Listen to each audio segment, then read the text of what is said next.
Good morning.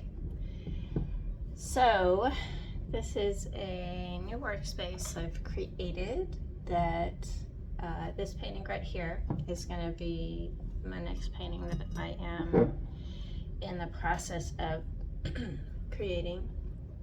But I just wanted to make a video and come on here to speak on blooming where you're planted in life, and especially when you have left a chapter in your life that you have put the final rendition to and you've moved into the next chapter. Don't be surprised when people from your past pop up and they want to get from you what they got before you left, and you just need to tune them out and let them be in their own behavior patterns, learning what they need to learn and moving forward, so that your life is no longer stagnated by their envy or their jealousy or their inability to heal, or even maybe, in some cases, believe in God. You could believe in God. You could believe that you have the power to create a better life for yourself, and you have actively been pursuing that in your life, and you reflected that to them when you were in a relationship with them or were around them, and they just said it was crazy. They may have even went so far as to pretended to love you to your face, and behind your back were telling people how crazy you were, how unstable you were, how you needed psychological help, how you needed to be in a mental hospital, because they were jealous of that spark that you carry within you. And they could see that you would one day rise and you would one day own that power. And once you owned it, that meant that you would call all of your power back to you. You would call all of your essence and intentions and energy back to you in such a way that they would be removed from your life, because you would see them for who they really were. But the truth is, you likely did see them for who they are at the time, and you still see them, and it is just confounding them that they cannot convince you that you saw what you saw, that you are somehow wrong, that it's somehow a trauma response, that you don't see them as trustworthy, that it is somehow your issue that prevents you from loving them like a slave. And I want to congratulate you on leaving. But know this, in leaving, that is the most fraught time with stress and danger, because now that they know that they cannot get supply from you, they are going to do whatever it takes, even if it costs them losing everything that they have, to get you back, to get back at you, to retaliate, to make you look like the person they are that treated you wrong. They're going to do everything within their power to do that. And for women, it often implies that this person is going to say you're promiscuous, you're a slut, you dress easy, you wear too much makeup, you have too many male friends, you don't have any limits or boundary lines, that you just let anybody and everybody give you things, that you will be disrespectful around married men because you don't think that it's any big deal to sleep with a married man, whatever it is. But those are the main stances that people will take. Those are the main statements they're going to make about you, on top of saying that you use drugs and that you're unstable, you're abusive to animals, you're abusive to children. But know this, when people use that, they use that out of the lack of true power within themselves, because that is what they fear people seeing as their truth. And so if they can project it onto you and force you to carry the burden of their own shame, then they don't have to address it. You have to address some imaginary battle that is not even going on, that is not even yours. And so in that way, they get you stuck in, bound to their bullshit with them. It is what it is. Let them say what they will say, because eventually that rage will burn out. And people will see just how crazy these people really are. Because if someone is not in the picture and you still can't stop talking about them to that degree, that means they were never the problem. That the problem is the one still speaking on the problem, projecting.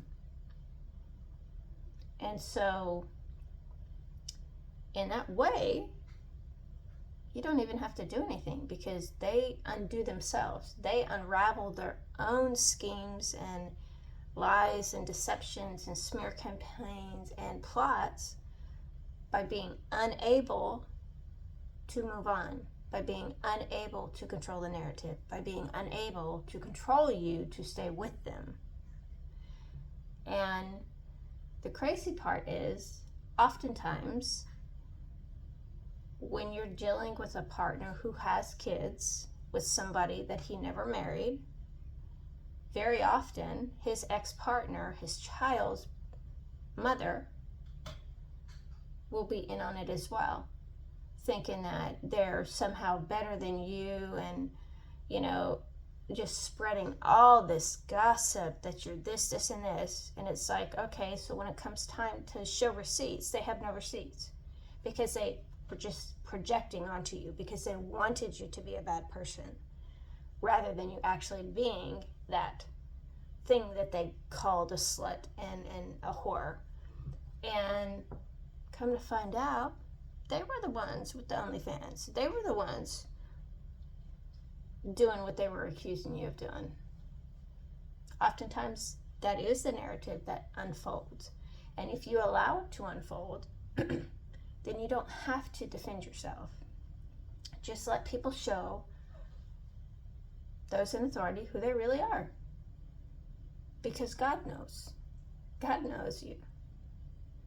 And if you are really focusing on yourself, that is reflected in the peace that you carry with you into every circumstance that you experience.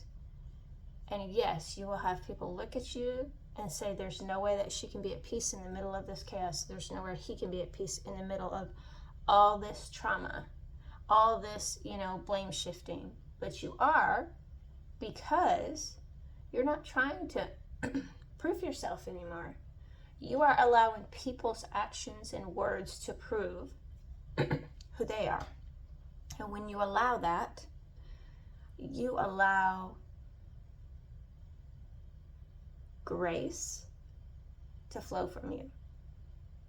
It doesn't mean that you are somehow weak-minded, weak-willed. It just means that you are unbothered by the words and perceptions of others. And that is what aggravates to the nth degree narcissists, gaslighters, manipulators, people who are not ever willing to hold themselves accountable, but want to hold you accountable for seeing through their mask. And because you saw through the mask, please believe and remember that you will always be the villain. Forever be the villain. It will never be how they process anything. It will never be their lack of empathy, their lack of caring, their lack of compassion. And it will forever just burn their hide that your kindness and your compassion are always remembered long after the moment has passed by people that observed you. And they will begin to want to hear your side of the story. Now, whether or not you delve into that, that's on you. But truly, if you separated from it and you just focused on you, that's not important. So let people wonder, unless you're having to answer, legal questions about the context of what happened and what unfolded, then answer truthfully. And believe that you have closed out that chapter of your life. You have closed out that dynamic, and you are not going to go back to that, because you choose to see your worth and you choose to see your value. And, sometimes you will cross paths with people that say because you were in that, you had low self-esteem. And I just want to share that I don't necessarily always believe that. I think that sometimes people are so healing in nature that they will choose to go into battle for somebody to show them what real love is, and to show them that they can overcome things, and it can be perceived differently than how you intended it, differently than what your intention is in being in that context. And when that's the case, you generally are a person that just doesn't care about perception or judgment by others, because you understand that healing is not quiet, it's not calm, it's messy, it's chaotic. It happens a little here, a little there. It doesn't happen in some nice little package and label. It happens in a lot of different ways. And not everyone that you help is going to receive that help in the way that you intend it to be received. Some people are going to blame you for being the catalyst that made their life explode. And it's not that you did make it explode, but you offered them a different perspective on their pain, on their patterns and their habits. You offered them a different pathway, a different choice, and they didn't see it. They didn't want to see it. They didn't choose it. And so they blame you and shift all the blame to you, because that's all they've ever done. They've never crossed paths with someone that has held them accountable and said, no, you are accountable for what you say and do. You are accountable for what you choose. You are also accountable for the ripple effects your choices create. That is not on anyone else but you, because no one put a gun to your head and said, self-sabotage, self-destruct.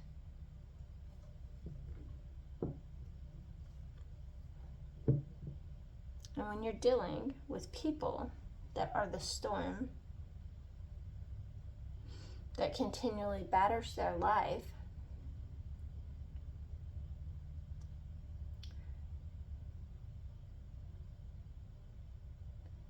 it's very emotionally draining to consistently be there to help them, and they're not helping themselves.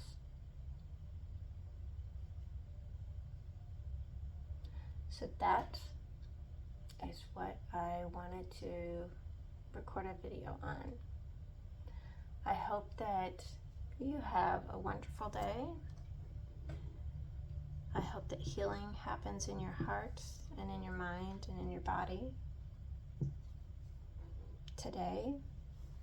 I sincerely hope that whatever seeds you are planting in your life is watering growth, interpersonal growth, just a growth in personal will and determination to overcome everything that has been sent to destroy you, so that you begin to live the life that you envisioned for yourself. And you begin to walk towards that and begin to believe that what you believe about yourself, you can become, and you do become what you believe about yourself, which is that you are worthy of love and respect, and you become those things. You treating yourself with love and respect, and expecting that level of reciprocal love and respect from others in your relationships. All right, I will see you later. Bye.